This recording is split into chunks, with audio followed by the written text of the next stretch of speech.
पुत्री प्रसूति का जो विवाह हुआ है वो दक्ष प्रजापति के साथ हुआ है और दक्ष प्रजापति के 16 कन्याओं का जन्म हुआ है और 16वीं जो कन्या थी उनका नाम था सती और सती का जो विवाह हुआ था वो आप लोगों को पता है। बताओ सती का विवाह किससे हुआ?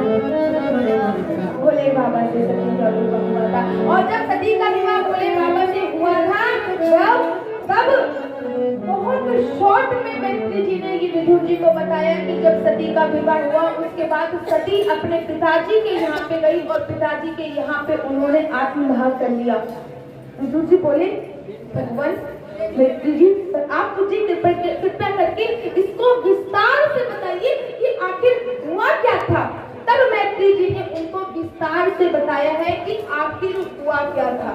मैत्री जी ने बोला प्रजापति जो थे वो महागण निर्धारित हुए, प्रजापति निर्धारित हुए। तो जब वो प्रजापति निर्धारित हुए तो उन्होंने एक आयोजन हुआ।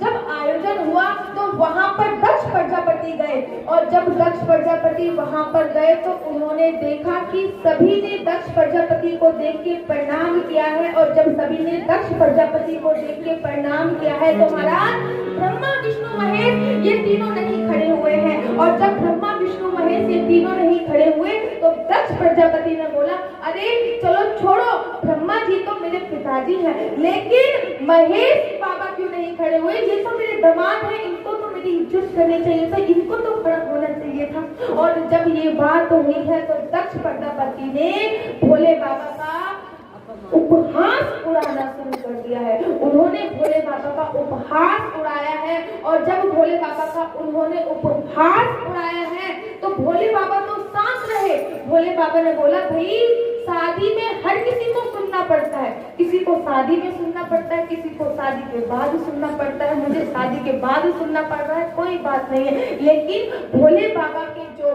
गण थे नंदी उनसे रहा नहीं गया। उन्होंने दक्ष प्रजापति और नंदी की आपस में बहस हुई और जब दक्ष प्रजापति और नंदी की बहस हुई है तो तमाम बहसों के बाद भोले बाबा ने कहा यहाँ से चले जाना ही बेहतर है, क्योंकि ये ऐसा लग रहा है कि यहाँ पे सब एक दूसरे को श्राप दिए जा रहे हैं, यहाँ से चले जाना ही बेहतर है। भोले बाबा यहाँ से चले गए हैं और जब भोले बाबा वहाँ से चले गए हैं तो कुछ दिनों के पश्चात दक्ष जी ने एक विशाल यज्ञ का आयोजन किया है और उस विशाल यज्ञ में उन्होंने सभी देवी देवताओं को बुलाया है लेकिन और मात्र बाबा महेश को नहीं बुलाया है। भोले बाबा के घर पे निमंत्रण नहीं गया है और जब दक्ष प्रजापति ने विशाल हवन का आयोजन, विशाल यज्ञ का आयोजन किया है तो सभी देवी देवता अपने विमान से जा रहे हैं और जब देखा कि सभी देवी देवता अपने विमान से जा रहे हैं तो माता सती ने पूछ लिया अरे आप लोग इतना तैयार होके कहाँ जा रहे हो? अरे तुम्हें नहीं पता क्या? अरे तुम्हारे पिताजी ने एक विशाल यज्ञ का आयोजन किया है, हम लोग उसी में जा रहे हैं। अब माता सती भोले बाबा के पास गई और बोलती है अजी सुनते हो?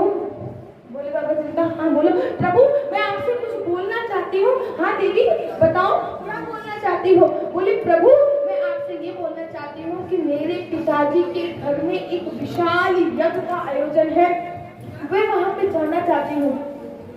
भोले बाबा ने बोला है देवी हमारे यहाँ निमंत्रण नहीं आया।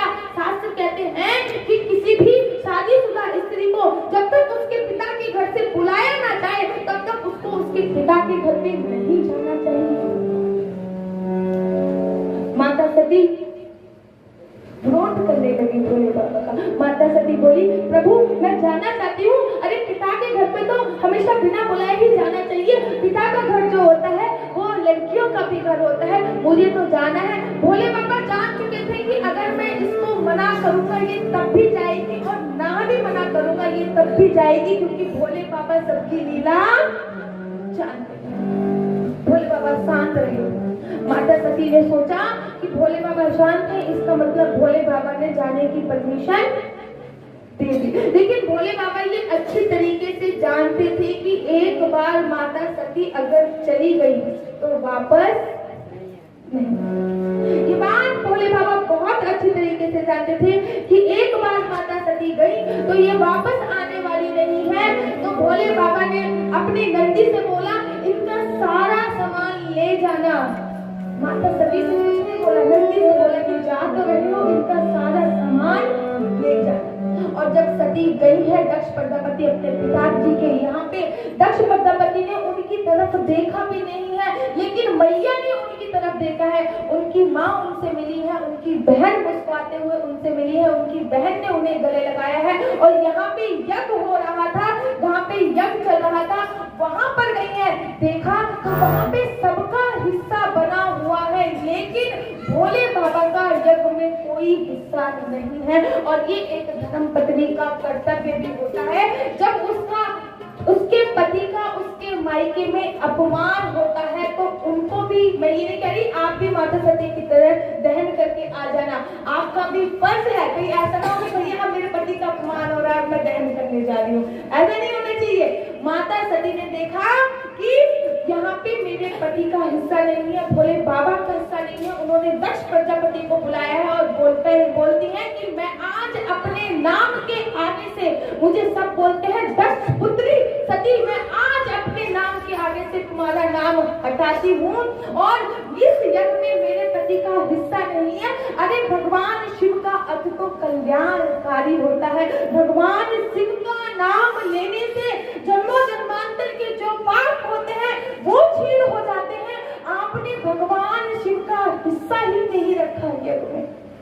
और उन्होंने अग्नि को प्रज्वलित कर लिया है और आत्मदहन कर लिया है। और जब भोले बाबा को ये पता चला है कि माता सती ने आत्मदाह करा है वहां पे, तो भोले बाबा को क्रोध आ गया है। और जब भोले बाबा को क्रोध आया है तो उन्होंने अपनी जटा से उखाड़ कर एक बाल फेंक दिया है। और जब जटा से उखाड़ कर एक बाल फेंका तो उससे वीरभद्र नाम का एक पुरुष देवता प्रकट हुआ। वीरभद्र गया है और दक्ष प्रजापति के यज्ञ का सर्वनाश कर दिया है। और जब दक्ष प्रजापति के यज्ञ का सर्वनाश कर दिया है तब सभी देवी देवता गए हैं ब्रह्मा जी के पास, ब्रह्मा जी और विष्णु जी के पास गए हैं। और उन्होंने देखा कि ब्रह्मा जी और विष्णु जी ने फिर भोले बाबा को समझाया है और दक्ष प्रजापति का शीश काट दिया गया है। और जब दक्ष प्रजापति का शीश काट दिया गया, जब सारी शांति हो गई, तब दक्ष प्रजापति को बकरे का शीश लगाया गया है। और जब दक्ष प्रजापति को बकरे का शीश लगाया तो महाराज दक्ष प्रजापति ने बम बम बोला है। और इसीलिए भोले बाबा बम बम के नाम से अत्यधिक प्रसन्न होते हैं। बोलिए बाके बिहारी लाल की, बोलिए बाबा महेश की, बोलिए हरि हरि हरि हरि हरि हरि। तो इस प्रकार से मनु की